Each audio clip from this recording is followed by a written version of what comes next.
The time is at hand.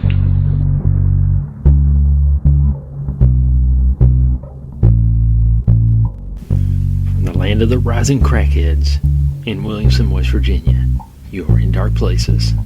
Well, it's looking like the same directed energy weapon that hit Maui last year has wiped out Southern California. And all the incompetent leaders there are just mostly concerned about equal rights and junk like that, and not doing a thing to protect their citizens. All the fire hydrants there are empty because they want to protect the world, and be good green citizens can't be wasting water like that if there's a fire. It's a bad situation all around. And if you're a sane person living in California, which seems kind of few and far between, but I would advise you get out of California. Just leave, move, go somewhere else. Let those morons have their little imaginary world over there or whatever they're doing. We haven't had any Nicolas Cage meltdowns here lately, but some guy on TikTok had a video. He was recording those fires in California, and Nicolas Cage walked by, just like kind of photobombed the guy's scene. He walked by and just waved and kept walking. So it was classic Nicolas Cage. Check out Into Thin Air on Twitter. In number 2, Thin Air. This guy studies weather anomalies and geoengineered weather. He has radar images of some sort of weird laser thing being shot out of Area 51 and just kind of landing over top of Southern California.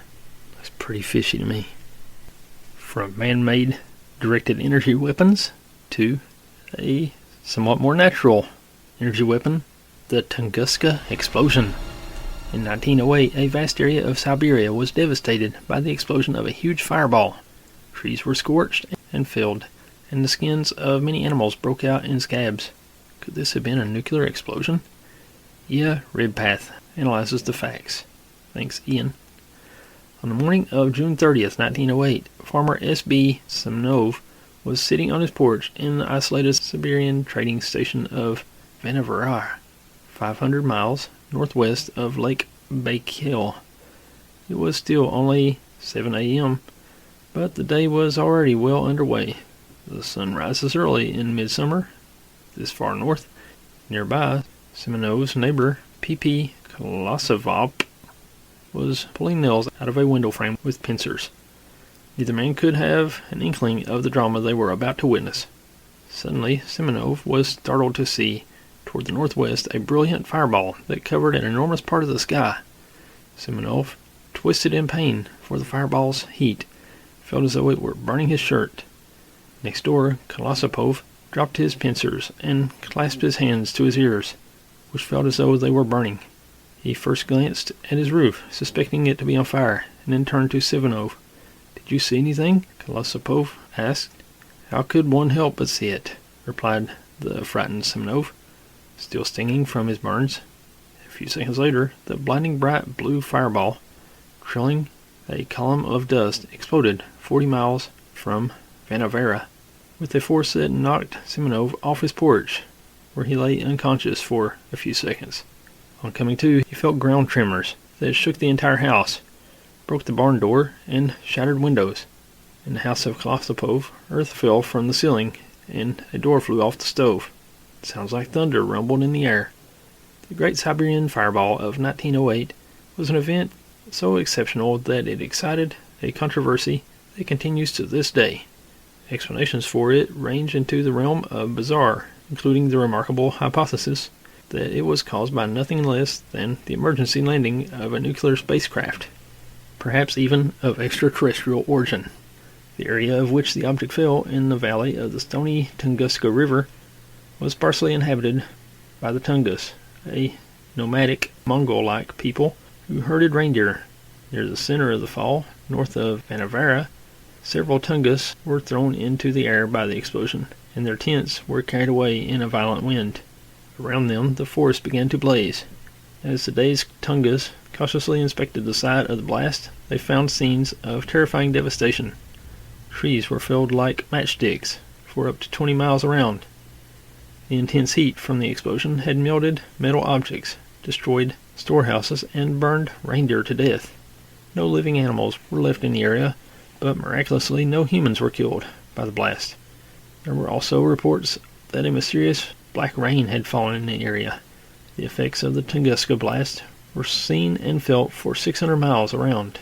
Reports from the district of Kansk, 400 miles from the blast, described boatmen being thrown into the river and horses being knocked over by shock waves, while houses shook and crockery crashed off shelves. The driver of the Trans-Siberian Express stopped his train for fear of derailment when the carriages and rails began to shake. Other effects were noticed around the world, but their cause remained a puzzle for a long time, as news of the fireball and explosion did not become widely known for many years. Seismic waves, like those from an earthquake, were recorded throughout Europe, as well as disturbances of the Earth's magnetic field. Meteorologists later found from microbarograph records that atmospheric shock waves from the blast had circled the Earth twice. A woman in Huntingdon, England, wrote to the Times to report that the night skies were so bright that shortly after midnight on July 1st it was possible to read large print indoors. At about 1:30 a.m. the room was quite light, as if it had been day. It would be interesting if anyone would explain the cause of the unusual sight, but at that time no one could explain it. Similar eerie nighttime effects were noted over much of Europe and Western Asia after the fall. Reports from this area record nights up to 100 times brighter than normal, and crimson hues in the sky, like the glare from fires toward the north. The strange lights did not flicker or form arches like the aurora borealis. They were like the effects that followed the outburst of Krakatoa, which injected vast clouds of dust into the atmosphere. At the time of the Tunguska fall, Russia was entering a period of major political upheaval, and the national press did not give any coverage to what it saw as a minor event in report part of the empire. Despite the exceptional nature of the Tunguska event, news about it remained buried in local Siberian newspapers until 13 years later, when word of it reached a Soviet mineralogist, Leonid Kulik. Kulik had a particular interest in fallen meteorites, not least because of the rich source of iron they could provide for industry. He became convinced that the object that had fallen on June 30th, 1908, in the valley of the stony Tunguska River was an iron meteorite even larger than that which formed the vast Barringer crater in Arizona 25,000 years or so ago. After years of planning, Kulik set out in 1927 on an expedition to reach the site of the Tunguska Fall. From the railway town of Tashet, Kulik and his team crossed 400 miles of frozen taiga by horse-drawn sled until they reached Vanavera. There they heard the remarkable stories of the inhabitants, convincing Kulik more than ever that he was on the track of a truly enormous meteorite. A sudden snowfall held up progress for over a week. On April 8th, Kulik, a colleague, and a local guide set out on horseback on the final leg of the journey. They marched northward through scenes of increasing devastation. Birch and pine trees lay on the ground where they had been uprooted by the force of the shockwave 19 years before. Many of the trees had been scorched or even set alight by the same intense heat that Farmer Semenov had felt in Vanavera. Surveying the blast area from a ridge, Kulik wrote, "From our observation point, no sign of forest can be seen, for everything has been devastated and burned, and around the edge of the dead area, the young 20-year-old forest growth has been moved forward furiously, seeking sunshine for life. One has an uncanny feeling when one sees 20 to 30-inch thick giant trees snapped across like twigs, and their tops hurled many meters away to the south." Kulik wanted to press on the remaining few miles to the center of the blast, but the Tungus guide were superstitious, for their legends said the area had been visited by the god of fire, and they would go no further. Kulik had to return to Vanavera to recruit new guides, and another month passed before he arrived again at the devastated area and finally reached the center of the fall to discover the great riddle of Tunguska. Of the giant crater he had expected there was not a sign. Instead, he found a frozen swamp and a curious stand of trees, which, despite being at the center of the explosion, had escaped the effects of the blast that had leveled everything around them. Whatever object caused the explosion, it had never reached the ground, although he returned to the area with bigger expeditions in subsequent years.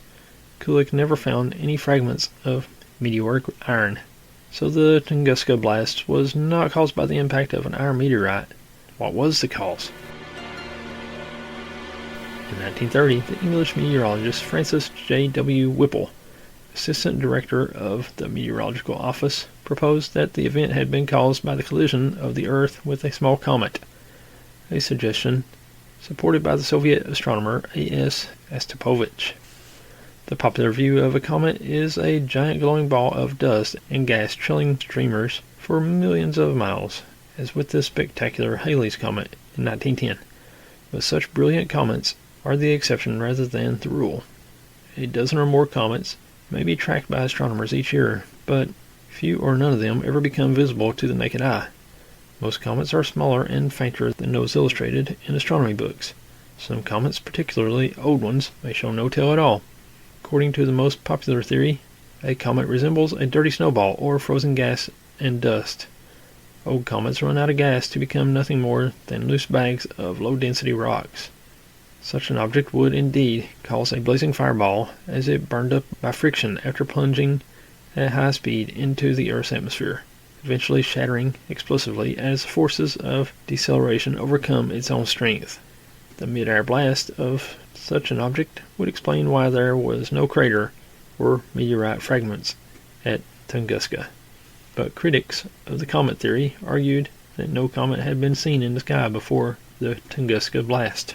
There has been a host of alternative explanations, including a bizarre suggestion that a mini black hole blasted into Siberia.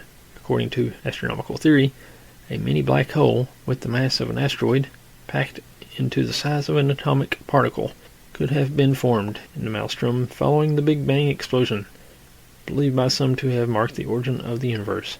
The passage of a mini black hole through the Earth would, according to University of Texas physicists A. Jackson and Michael Ryan, have all the observed effects of the Tunguska fireball, except that the mini black hole should have carried right on through the Earth and emerged in the North Atlantic, producing similar spectacular effects as it departed. Unfortunately for the theory, no such effects occurred. Of all the theories of the Tunguska blast, the most controversial was put forward in 1946 by the Soviet science fiction writer Alexander Kalastev. Disguising his theory as a fictional story, Kalastev proposed that the explosion over Siberia had been caused by the burnup of a nuclear-powered spacecraft, perhaps from Mars. Kalastev speculated that the aliens had come to collect water from Lake Baikal, the largest volume of fresh water on Earth.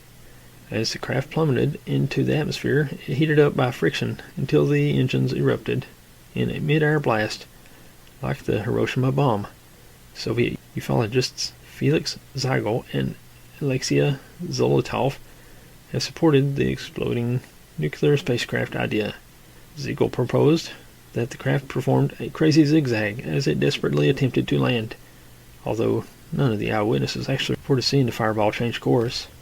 Another science fiction writer, John Baxter, in his book The Fire Came By, published in 1976, followed Kazantev in comparing the effects of the Tunguska explosion with those of the Hiroshima bomb. The strong thermal flash, the updraft of heated air that caused a fiery pillar, and the characteristic clump of trees that remained standing at the center of the Tunguska devastation, as they had under the explosion point of the Hiroshima bomb. There was even talk of deadly radiation at the site. One of the characters in Alexander Kazantev's story speaks of a man who, shortly after examining the Tunguska blast area, died in terrible pain, as if from an invisible fire. It could be nothing other than radioactivity, explains the fictional character. In fact, there is no record that anyone died from the Tunguska blast, but the Tungus people reported that reindeer in the area broke out in scabs, which modern writers, such as Baxter, have attributed to radiation burns. Expeditions to the area noted an accelerated growth of vegetation around the blast site, again attributed by some to genetic damage from radiation. There were reports and popular writings that radioactivity had been detected in the wood from the area, and an analysis of radiocarbon from tree rings in the United States by Nobel Prize winner Willard Libby showed an increase in radiocarbon following 1908, all of which seemed to indicate that the Tunguska explosion could have been nuclear. This theory raises some alarming questions, for the Tunguska explosion occurred a good 30 years before the first nuclear tests. Who or what could have caused a blast of such proportions? Important clues of the nature of the Tunguska explosion were obtained on 3 expeditions to the site, in 1958, 1961, and 1962, led by Soviet geochemist Kirill Florensky. His 1962 expedition used a helicopter to chart the disaster area. Instead of looking for large meteoritic fragments, as Leonid Kulik had done in the late 20s, Florensky's team sifted the soil for microscopic particles that would have been scattered by the burn-up and disintegration of the Tunguska object. Their search proved fruitful.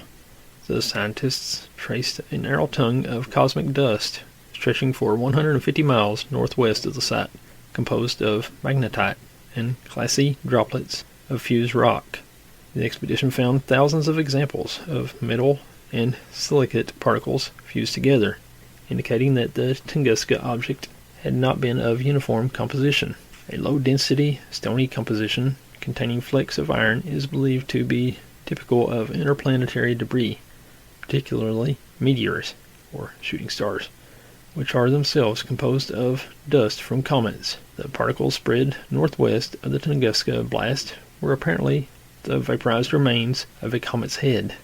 These actual samples of the Tunguska object should have been enough to settle the controversy once and for all. Florensky wrote about his expeditions in a 1963 article in the magazine Sky and Telescope. The article was titled, "Did a Comet Collide with the Earth in 1908? Among astronomers, the comet theory has always been the front runner." In this article, Florensky said that this viewpoint was now confirmed. Florensky's expedition carefully checked for the existence of radiation at the site. He reported that the only radioactivity in the trees from the Tunguska area was fallout from atomic tests, which had been absorbed into the wood. Florensky's party also looked in detail at the acceleration of forest growth in the devastated area, which some had put down to genetic damage from radiation. Biologists concluded that only the normal acceleration of growth after a fire, a well-known phenomenon, had taken place. But what of the scabs reported to have broken out on the reindeer after the blast? In the absence of any veterinarian report, one can only speculate, but most likely these were not caused by atomic radiation, but simply by the great flash of heat given out by the blast, which also set fire to the trees. Humans near enough to have felt the heat of the fireball showed no signs of radiation sickness, and remained alive and healthy when Leonid Kulik visited the site over a dozen years later. Believers in the nuclear explosion theory quote investigations in 1965 by 3 American physicists, Clyde Cohen, C.R. Altori, and Willard Libby, who reported a 1% increase in radiocarbon in the tree rings following the Tunguska blast. A nuclear explosion releases a burst of neutrons, which turn atmospheric nitrogen into radioactive carbon-14 that is taken up by plants along with ordinary carbon during their normal photosynthesis. If the Tunguska blast were nuclear, excess radiocarbon would have been expected in the plants growing at the time.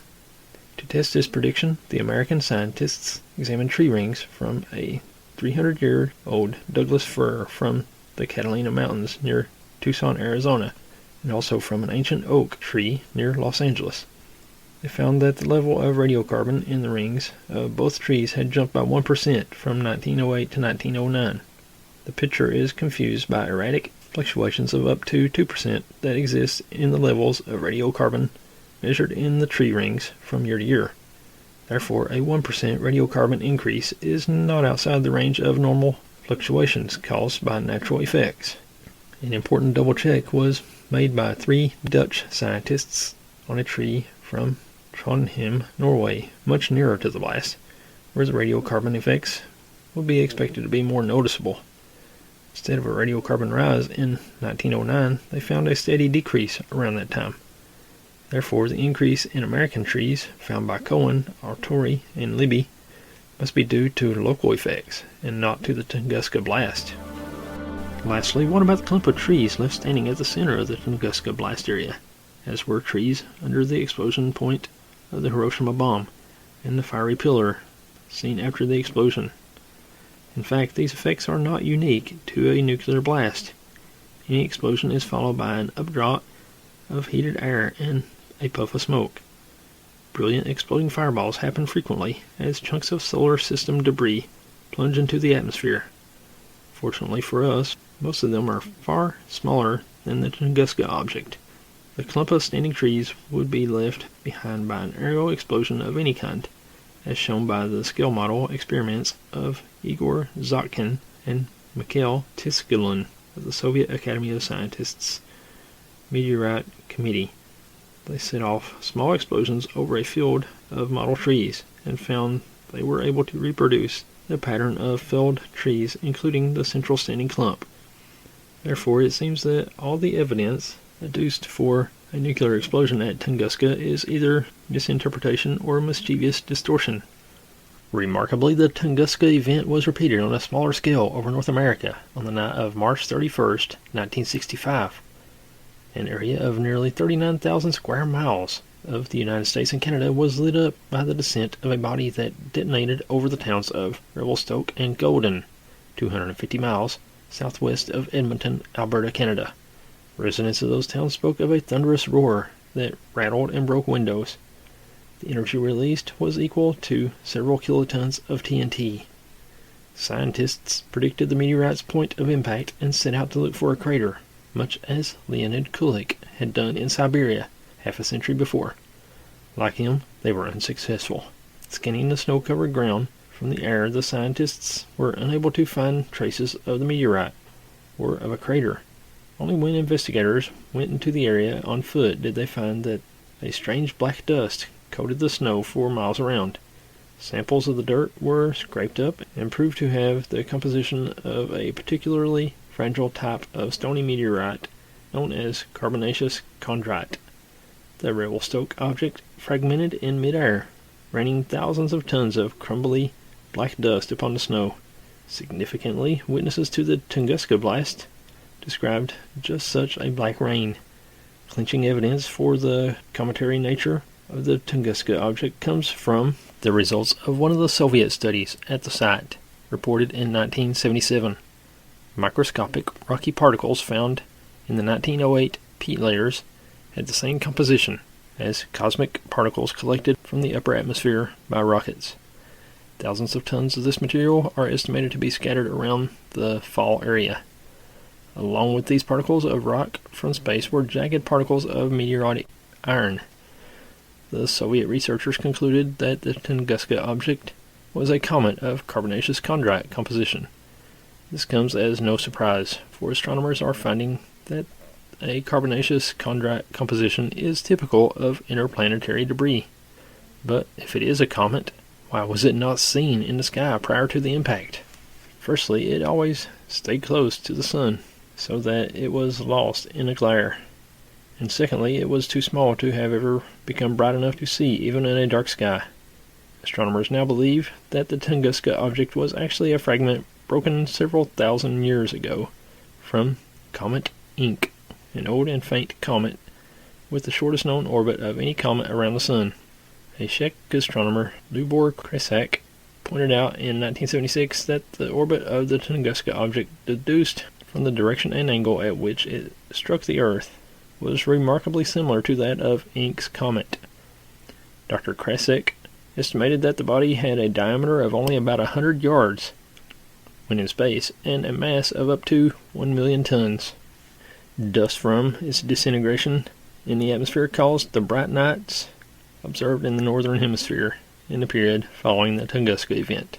The identification of the Tunguska object as an extinct cometary fragment appears to be the only plausible explanation of the event, and a common origin of Comet Inc. appears very probable, concluded Dr. Krasak. What is more, an event like Tunguska can happen again.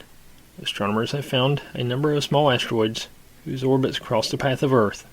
For instance, in 1976, a direct repetition of the Tunguska Event was avoided by hours, as a previously unknown asteroid with a diameter of a few hundred yards swept past the Earth at a distance of 750,000 miles. Astronomers estimate that an object the size of the Tunguska comet hits Earth once in about 2,000 years on average, so it is only a matter of time before we are hit again. And next time, it could do a lot of damage. So there you go, Tunguska. What do you think? Was it the Martians, or was it an asteroid? Was it the government trying to kill everyone off so they could build a 15-minute city? That's about all I got this week.